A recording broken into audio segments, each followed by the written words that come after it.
Juliette, Juliette Harris. So today's seminar will start with Dr. Drouin's talk, and it's going to be followed by the trainee seminar. Dr. Drouin is the director of the Laboratory of Molecular Genetics at the Institut de Recherches Cliniques IRCM in Montreal. He's a professor of biochemistry at the University of Montreal and a member of molecular biology program. He's also a member of the departments of biochemistry, anatomy, and cell biology at the Division of Experimental Medicine at McGill University. Dr. Drouin is an elected member of the Academy of Science and a fellow of the Royal Society of Canada. He's also a member of the Canadian Academy of Health Science, and he received the honoris causa doctorate degree from Aix-Marseille University. Dr. Drouin's lab studies molecular basis of pituitary gland function, development, and diseases, including the discovery of transcriptional regulators, including PIT-X1, Tpit, and Pac7, that control cell differentiation, organogenesis, and their implication in different diseases. One of Dr. Drouin's unique contribution is related to the study of mechanisms of pioneer transcription factors activity, which include the establishment of the epigenetic memory, which stems from his studies on Pac7 in pituitary cell differentiation. His lab also studies transcriptional mechanisms of hormone action, glucocorticoid resistance in Cushing disease, and the role of PIT-X genes in specification of hind-limb identity, muscle development, and survival of dopaminergic neurons. The title of Dr. Drouin's seminar for today is The Multistep Process of Chromatin Opening by Pioneering Factors. Dr. Drouin? Thank you, Geneviève, for this kind introduction. And thank you to the Epigenetics Network to invite me today to present our work on the mechanism of Pac7 action.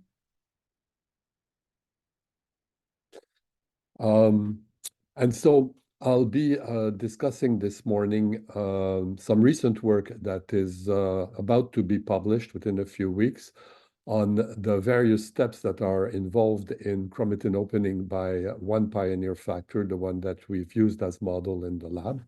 It remains to be seen whether this model will apply to other pioneers, as this is a first.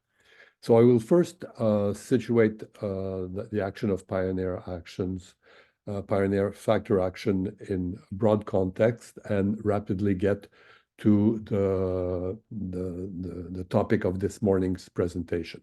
So pioneer factors have the unique ability, we know of 10, 15 or so pioneers out of the many hundred transcription factors.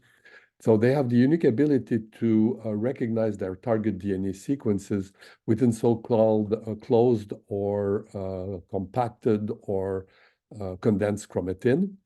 And upon recognition of their sequence in this closed chromatin, they can initiate the process of chromatin opening through relatively subtle events at first, leading ultimately to fully open enhancers that are active in transcription, and those are hallmarked by the presence of active chromatin marks such as histone H3K4 monometal in blue here, histone K20H3K-acetyl in orange, and those active enhancers are also have accessible DNA that results from nucleosome displacement. So pioneers can initiate the process leading all the way to the structure or the status of fully active enhancers.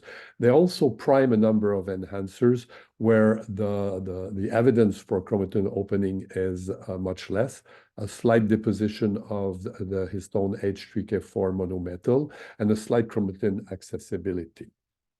And so after the brief introduction, I will mostly discuss this morning the steps that we've identified as involved in this process. So beyond their mechanism of action, pioneers are really very important transcription factors, and typically they act at very early stages of development to orient cell differentiation in major pathways of differentiation. And so pioneers have been identified in various tissues and systems and organisms. And two examples are provided here, a number of pioneers acting in hematopoiesis. And these, together with other tissue-restricted factors, ultimately make a combination acting together to achieve or direct terminal cell differentiation. The bottom part of the slide here illustrates the system that we've used to study pioneer action. And in this system, the pioneer Pac7, as you'll see, opens a number of enhancers, chromatin at a number of enhancers, to change cell fate determination. This is a relatively pituitary system, where determination, namely the ultimate control of cell differentiation, is dependent on the same transcription factor, the T-box factor Tpit, that will differentiate towards a corticotrope fate in absence of Pac7. But upon prior action of Pac7, the same Tpit will achieve a different cell fate, the melanotrope cell fate. And so Pac7 is really a very simple binary switch in this system. So just an illustration of what Pac7 does genome-wide. We're fortunate to have a very nice cell model to investigate the mechanism of Pac7 action. The ATT20 cells are a model of the corticotrope pituitary cells that do not express Pac7 and have never expressed Pac7 in their life as far as we know. And when we express Pac7 in those cells, we transdifferentiate them into a melanotrope-like state. And the hallmark of this is this enzyme here, PC2, that is activated, its expression is activated after Pac7 expression. So this is a very nice system to study how Pac7 achieves its pioneer job. Alexandre Meyran, a former graduate student in the lab, sort of charted the actions of Pac7 genome-wide to get a global picture of what's happening, and that is summarized here. So basically, there's a bit over 2,000 enhancers that are fully activated by Pac7 upon its recruitment to the genome. And there's a set of about 8,000 enhancers that are primed, so partially opened. Pac7 also is also recruited to already active enhancers. Those serves as a positive control. And there's a large number of sites that recruit Pac7, but where nothing happens. And these so-called resistance sites are a feature of many pioneers. And it may highlight the one feature of pioneers, which is a relative affinity for closed or heterochromatin. What does this look like? So the heat maps here represent the 2,000 or so enhancers that are fully activated by Pac7. Before Pac7, as you can see, there's no evidence of any active chromatin mark. Pac7 binds those sites very efficiently, and upon its binding, all the marks of active enhancers appear, including deposition of K4 monomethyl here, recruitment of P300, DNA accessibility, nucleosome depletion. And this contrasts with the set of about 8,000 primed enhancers, where the only feature that is present at those enhancers that bind Pac7 is a weaker deposition of H3K4 monomethyl without evidence of nucleosome depletion in the middle. And I'll come back to those at the end of the presentation to put it in the global picture. So that's why I've introduced them here. Another feature of pioneer factors is that they exert long-term action. And they do this through DNA demethylation. So active enhancers are typically demethylated. Their DNA is demethylated in the middle of the enhancer, in contrast to most of the rest of the genome and the resistant sites that are heavily methylated, CpG methylated, throughout the process. Upon Pac7 recruitment, The targeted enhancers that initially are very heavily methylated, like most of the genome, undergo DNA demethylation. And this is a stable mark in the paper here that Alex published a few years ago. He showed that the enhancers that are activated by Pac7 that undergo DNA methylation have long-term memory of this effect. In contrast, the primed enhancers that recruit Pac7 do not show significant DNA demethylation. The process that is responsible for DNA methylation will be discussed by Juliette after my talk, and so I will leave it there. Finally, one last introductory remark. As I mentioned, Pac7 works together with Tpit during pituitary cell differentiation to achieve or to establish the melanotrope cell program of gene expression. And so we queried the mechanistic relationship between Pac7 and Tpit in terms of the pioneer action. And the results of this investigation that was published a number of years ago is summarized in the cartoon here. And basically what we showed is that the initial event of pioneering are entirely dependent on Pac7, recruitment to its target DNA sequences. Pac7 then recruits the cooperating non-pioneer factor Tpit, so the two factors that are biologically important to establish the cell line. The recruitment of Tpit relies in part on protein-protein interactions between Tpit and Pac7, but also on Tpit recognizing its own DNA target sequence at the target enhancers. And together, the two factors are essential to recruit remodeling complex, chromatin remodeling complexes, and achieve complete enhancer opening. And this was shown, this dependence was shown to be absolute through knocking out of either Pac7 or Tpit. So this scheme here depends on initiation of process by Pac7 and completion with Tpit has been explored in more details by a graduate student in the lab, Arthur Gouillet, and I will now share his work with you. The work has investigated the sequence of events that extend over a long period of days, minutes to hours to days, from the initial recruitment to the full opening of enhancers and activation of target genes.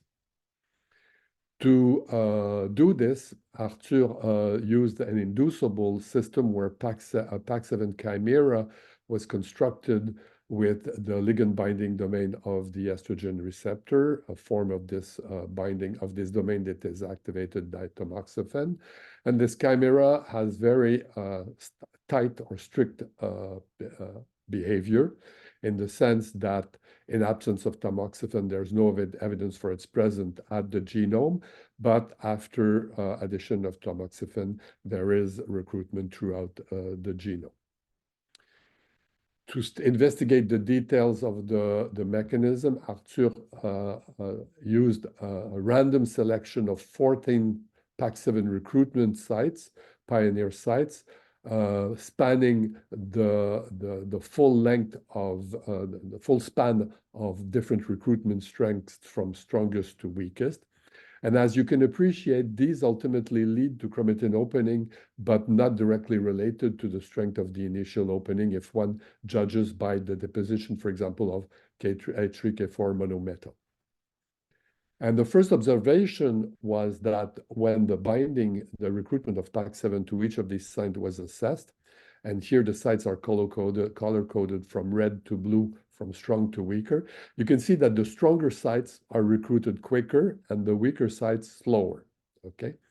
To study and I'll come back to the individual sites in a minute, but to study the global picture, we used average curves of these 14 sites. And when we did this, we realized that the recruitment of Pac7 to the sites has a half-time of about 12 hours, and the recruitment of the cooperating factor Tpit has a similar time course. So that defines the initial time course of Pac7 recruitment to these sites.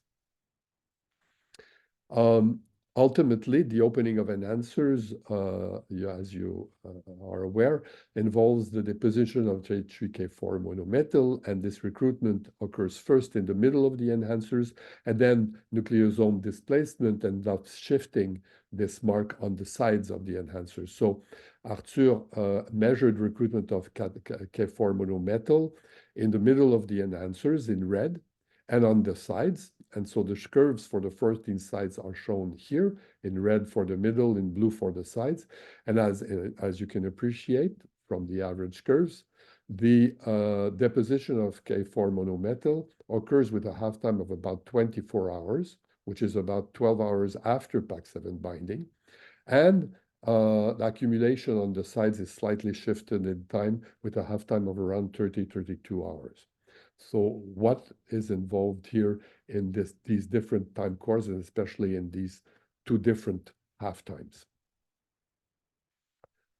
So the position of H3K4 monometal, the best candidate for that is, of course, the MLL complex that has H3K4 monometal activity, has been involved in developmental activation of gene expression in Drosophila, has been studied also as the PAS factor in yeast. And so we first assess recruitment of this complex. Here, two of its proteins are shown. And as you can appreciate, both are recruited with a half-time of 12 hours, so in parallel with Pac7. So what could be involved in the discrepancy between those two time courses is investigated in the next slide. So going back to the Pac7 and Tpit recruitment, that occurs with the half-time of 12 hours. And this is parallel with recruitment of the MLL complex that deposits the active chromatin mark. What about repressive marks? Because our prior work had shown that the targeted enhancers are marked by the repressive mark H3K9 dimethyl. And indeed, when Arthur assessed this mark, he could show that the mark in blue here is removed from the enhancers with a half-time of about 12 hours, so similar to half-time. And similarly, the linker histone H1 that is involved in compaction between nucleosomes is also depleted from the targeted enhancers with a similar time course. So both removal of these repressive marks and the initial deposition of the activation mark occur with this half-time. In contrast, chromatin opening, as measured by ATAC-seq here, occurs with the half-time of about 12 hours, again defining a second step in the process, delayed in time by about 12 hours compared to the first. Nucleosome depletion, as revealed by histone H3 here in green, as well as recruitment of the BRG1, the ITPase of the Swiss NIF complex. Both of those occur with the step 2 half-time of 24 hours, and similarly for recruitment of P300. And in contrast, accumulation of K4 monometal on the sides of the enhancers occurs with a similar accumulation of the active mark H3K27 acetyl, slightly delayed in time with a half-time of 30 to 32 hours. So clearly there are two steps in this process. What could explain it? And how is this related, first of all, to the different strength and time course, initial time course of Pac7 action? So when Arthur assessed the various steps in the process of pioneering, removal of H1, chromatin accessibility, deposition of active marks, he noticed that all the steps of the process are delayed in relation to the initial Pac7 binding. So the initial binding dictates the time course of other events that just follow thereafter. And the one mark that is correlated with these different time course, actually inversely correlated, is actually the initial level of histone H1 at the different enhancers. As this is shown here on a UMAP of the targeted enhancers. So the enhancers that have the least H1 are the ones that are in light color here in yellow, going to dark with the higher levels. And you can appreciate in the time course here that the answers that have the least H1 recruit Pac7 first and strongest. So the level of H1 dictates the initial phase of Pac7 recruitment. So now, what about the the two steps and the delay in the time course here? What could explain the fact that part of the events involved in opening chromatin are delayed? This 24-hour time course talked to us right away because it roughly corresponds to the half-time of cell division for the cell model. And so it suggested that cell replication might be the limiting factor. And we tested that directly by blocking cell division with mimosine. It blocks in G1. And when Arthur used this and assessed the various steps of the chromatin opening following Pac7 action on the y-axis arrested cells compared to the freely dividing cells on the x-axis, he immediately found that the steps, the events associated with step 1 are not prevented or interfered by blockade of cell replication, whereas all the events of step 2 are blocked, okay? So that suggests that step 2 depends on cell replication consistent with the time course. What happens when enhancers are prevented from completely being open? Well, they remain stopped here from this H3, as judging here from this ChIP-seq of H3K4 monomethyl. The answer, the red curve here, are blocked in the prime state. They accumulate K4 monomethyl in the middle, but that's it, consistent with the step 1. Why would cell replication be important? And we got a hint to this when we further investigated the other event of the early pioneering, other than deposition of K4 monomethyl, and namely the removal of the repressive mark H3K9 dimethyl. So first of all, mass spec analysis of ChIP-seq chromatin immunoprecipitates. I identified one enzyme candidate for this removal, and that is the enzyme KDM1 or LSD1 that has K9 demethylase activity.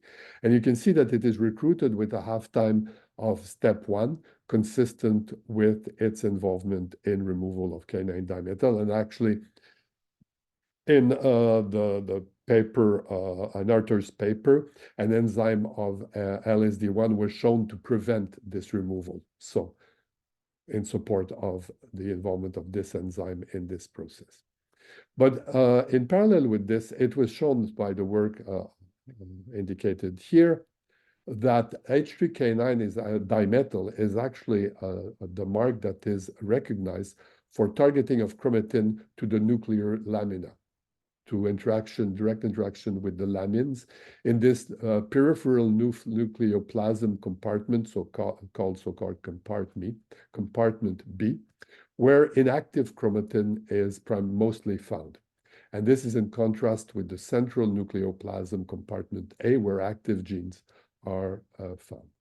And it was shown that at mitosis, the nuclear organization is disassembled, and upon reassembly, the presence of K9 dimethyl is responsible for retargeting of loci to the lamina.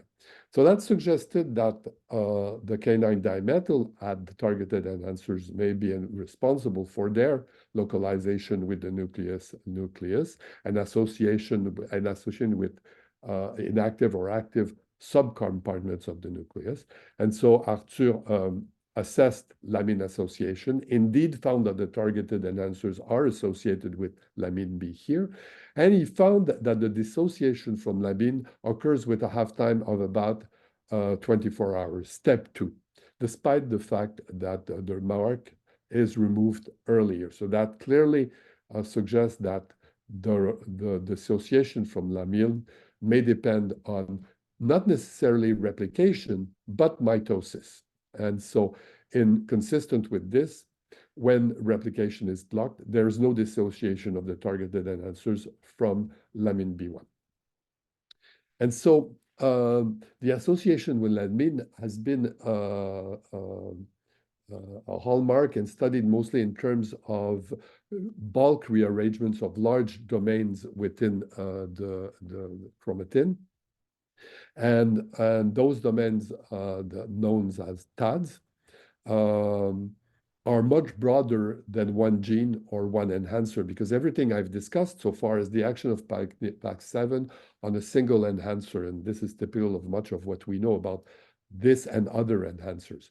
So what is the relationship between Pac7 and action at one enhancer and broad domains suggested by the Lamine association? And we already had a hint that Pac7 may exert a much broader effect than only at specific enhancers, when in the first paper of Alexandre Mera,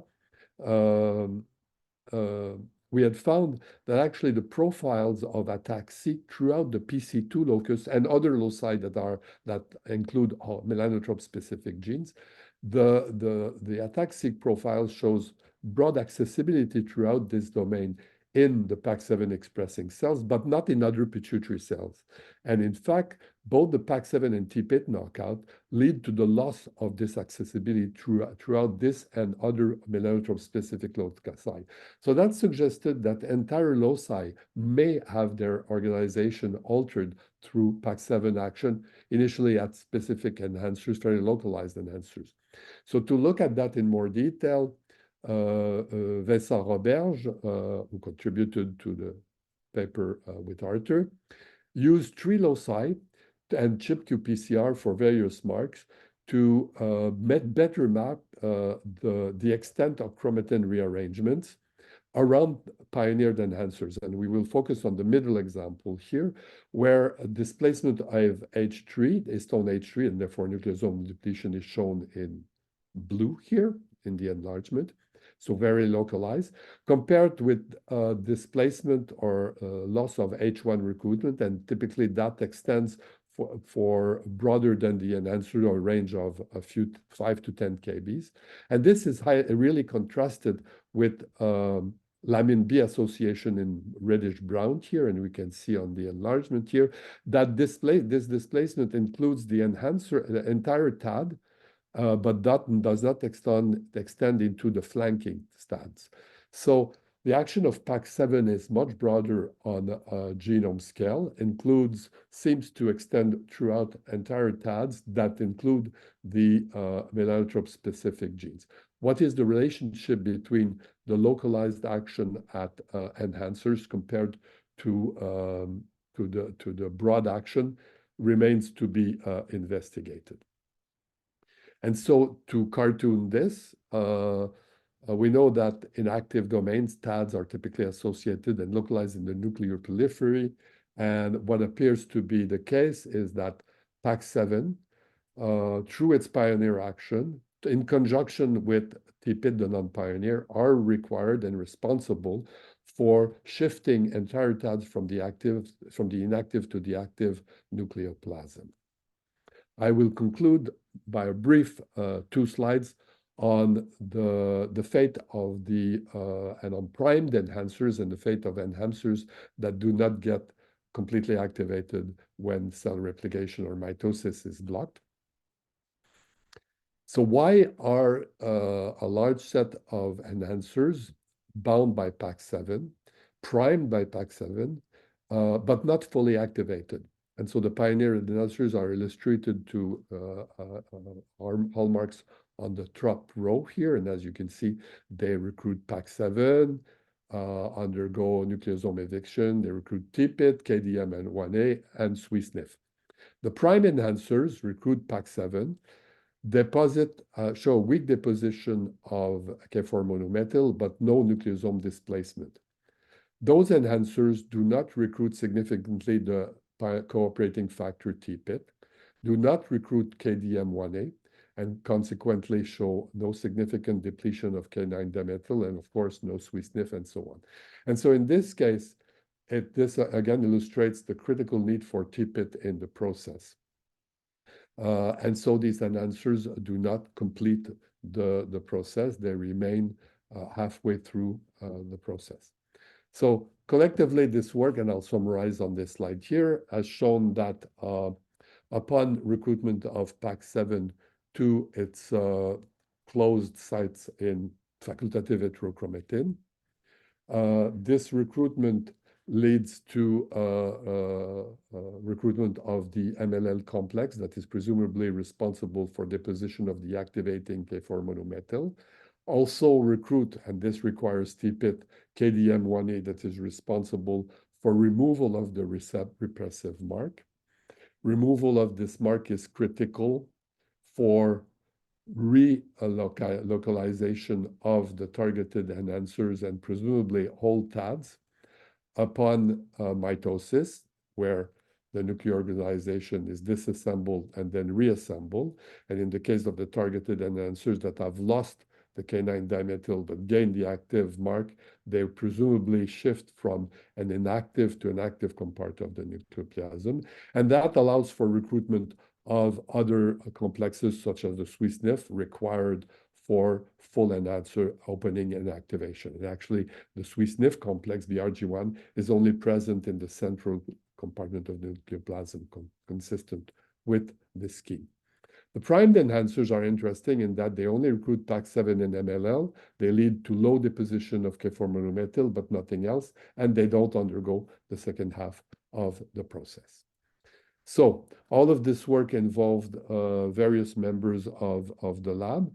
Arthur Gouillet was the principal author, but he was greatly helped by Vincent Roberge, Juliette Harris, that you'll hear in a minute, Aurelio Balsalobre, Yves Gauthier, and through the feedbacks of all members of the lab. So I thank you. Thank you very much, Dr. Drouin, for this very interesting presentation. We already have a few questions in the Q&A. Please, everyone, if you have questions, type them in the Q&A. We're going to go through them as much as we can. If we don't have time to read your question, Dr. Drouin will have access to them after the seminar. So the first question is by David Esopi. Cut and run is a new popular technique for profiling transcription factor binding under non-fixed condition. Do you think the fixation associated with ChIP-seq is essential to capture the types of chromatin interactions that mediate the enhancer remodeling? My short answer will be yes. Yes, we've tried to use cut and run. It is much cheaper. You don't need as much sequencing, but you don't get as much resolution. And so, and maybe you could sequence more, but still the data is not of as good a quality. And where it is really important in terms of our work is, for example, if you want to differentiate enhancers that are fully activated from primed. The primed enhancer are only marked by a low level of K4 monomethyl and a weak signal attack signal. And this attack signal is so weak that if you look, so if you average thousands of them, you see a peak. But if you look at individual ones, the signal is close to the threshold of sensitivity. Attack-seq is not very, so if you use the cut and run equivalent for attack-seq, for example, it's really close to the threshold of sensitivity. And so you don't really get a good assessment. So if in your work you want to really identify and separate the prime from fully active, you need better measurements, and we've only been able to achieve that through the regular ChIP-seq, which involves more sequencing and so on. But to get a thorough picture, we've needed that. We haven't been able to shortcut it using cut and run. Thank you. The next question is by John Pugh. In your system, what are the dynamics of the demethylation of DNA with respect to these other processes you have described? So, John, a very interesting question. And the answer, and there are much details about this answer, will be in the following talk by Juliette. She will start with the kinetics of demethylation and go on to the mechanism that is responsible for it. So I'll leave it to Juliette. Thank you. We'll take another question from Bradley Stevens. It has recently been shown that mitotic bookmarking occurs with SWI/SNF subunits. Do you think that mitotic bookmarking is necessary for the compartment switching seen with cell division in your model, or that is mediated by other factors? The short answer is no, but it is not based on our work, but rather on the work of various investigators. Many pioneers do show bookmarking Some don't appear to show bookmarking. The bookmarking occurs at sites of the pioneer types, but also at other sites. And here I'm summarizing work on different factors, bookmarking or pioneer. And bookmarking appears to be more associated with reinitiation of transcription upon mitosis at the genes that show bookmarking rather than the pioneering process. And so, no, there is no evidence for link between the two, as far as I know. But we haven't studied that ourselves. Okay, thank you very much, Dr. Drouin. There are more questions on the Q&A for you. You can answer them after the seminar if you want. But we're going to go now to the training seminar for the sake of time, because we want to make sure we go over it. So the next speaker